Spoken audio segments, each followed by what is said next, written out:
आशीष यादव का जितना भी फैन लोग हैं, आप लोग के लिए खुशखबरी है, क्योंकि आप लोग देख सकते हो कि आशीष भैया का धमाकेदार शूटिंग फिल्म हो रहा है।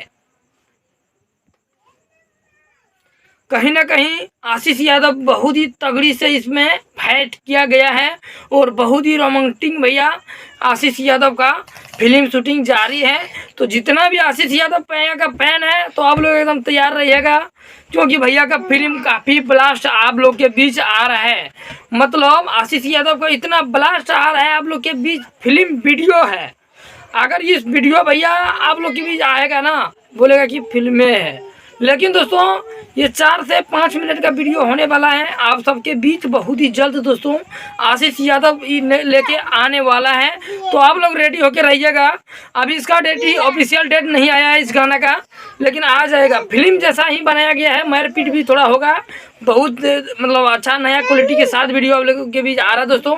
तो आप लोग तैयार होकर सुनिएगा। और अभी अब नया अपडेट तो नहीं आया है, जो भी आएगा सबसे पहले मिल जाएगा जानकारी। चैनल को सब्सक्राइब कर लीजिए।